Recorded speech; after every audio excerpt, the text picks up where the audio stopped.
Good afternoon, everybody.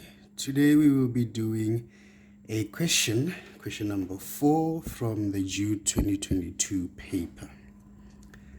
Paper 1, and we are told that the graph of g of x equal to a into 1 over 3 to the power of x plus 7, and it passes through that point E. Now, the first question is calculate the value of a. So a here, it's this number, the scalar here. And what we can do to find the a is that we are given this point, the x value, which is this one here, and the y value, which we can substitute here, and then a will be the only unknown.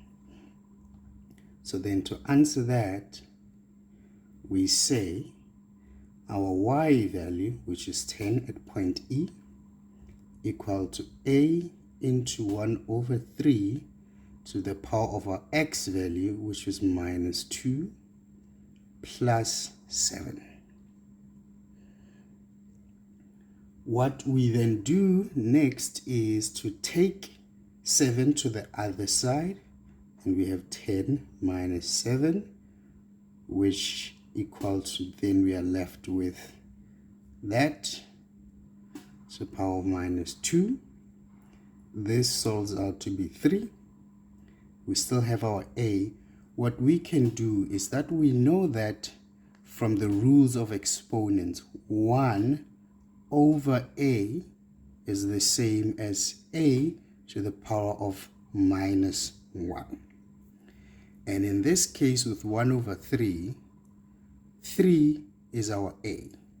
Don't confuse this a with that a. This is just the rule of exponents. Therefore, we can then say this is 3 to the power of minus 1 to the power of minus 2. Another rule is if we have b to the minus n to the power of m is the same as b n times m. So we will use this here where we have our a, and then what we will have is minus 1 multiplied by minus 2, and this gives us minus 1 multiplied by minus 2 is just 2. So two negatives multiplying each other, they become positive. So we have 3 to the power of 2.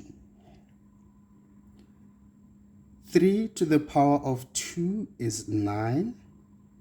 We divide both sides by 9 to get 3 over 9 equal to our a. Therefore, our a equal to 1 over 3. 4.2. Calculate the coordinates of the y-intercept. So, y-intercept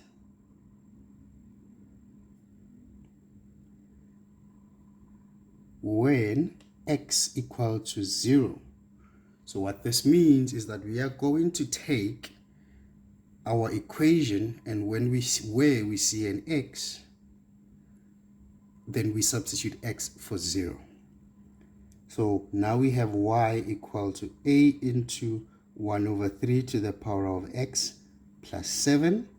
But now we found out what a is, so now we can say this is 1 over 3 into 1 over 3 to the power of x plus 7. Now to find our y-intercept, we will say 1 over 3 multiplied by 1 over 3 to the power of 0 plus 7.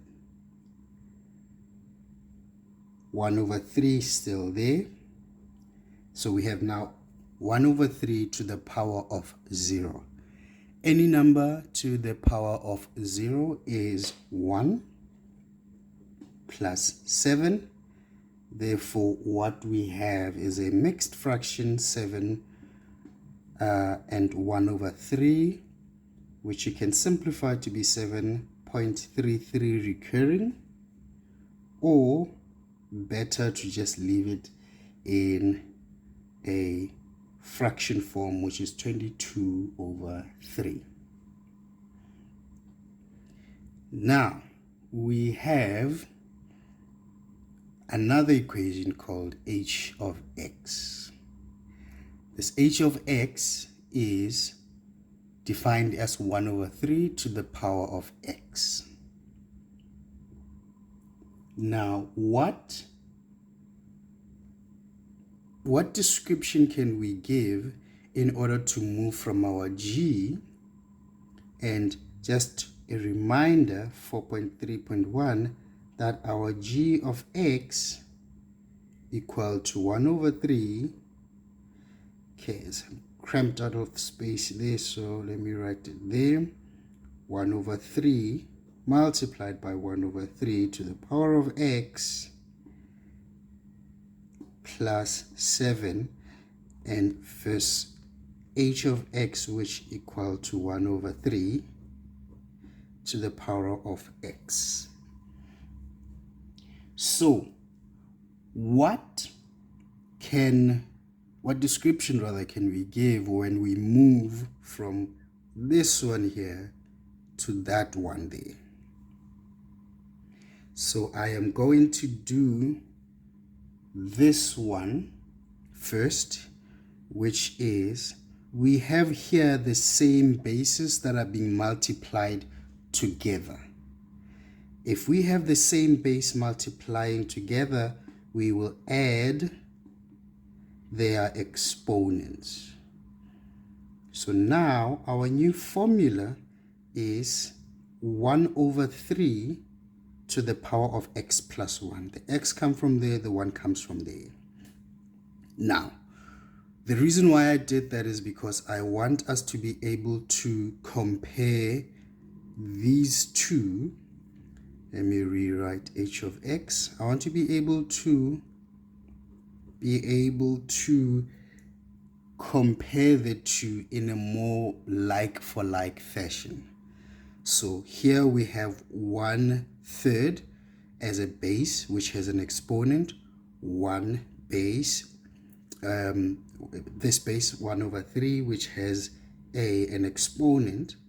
The exponents are different. We have x plus 1 in x, and then we have 7. Now, we want to move between here and there. Firstly, the first thing that we have to do is, how do we account for the plus 1? If we want to account for the plus 1, we will have to remove that 1. So in order to, we're going to do it in 2 steps rather, where we say, if we want to remove this 1 so that we have only to the x, what happens here is that we will have to move 1 unit to the right. Now, why to the right, even though it's a minus? Because when it comes to x, we do the opposite of what the sign suggests. So let me give you an example. If we have sine into x minus 30 versus sine into x,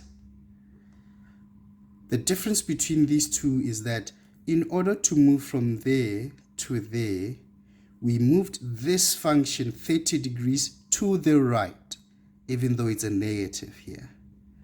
And this applies when we are working with trigonometry, when we are trigonometric functions, hyperbolas and parabolas, is that we have a sign when it comes to translation on the x-axis, so translation left or right.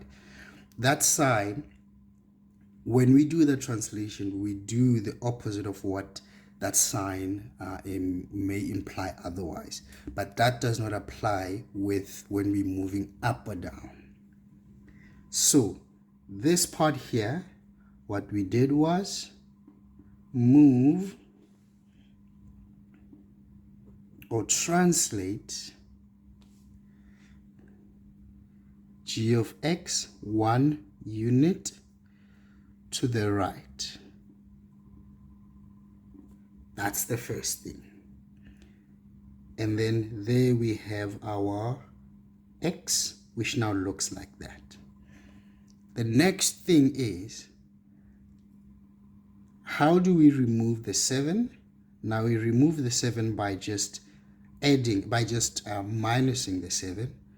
And what this translates to is that we are now translating g of x 7 units to 7 units down. Now, as you can see, we took a minus and we did what a minus would suggest. A minus, you're going down. But in the case of x, it works in the opposite way. So please do not confuse the two.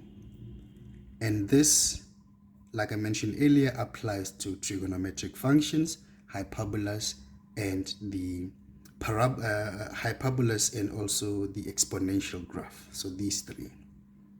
Okay, two movements that gets us from g of x to h of x. Translating g of x 1 unit to the right, and then translating g of x again 7 units down. Okay, now we have taken care of that. The next question here is,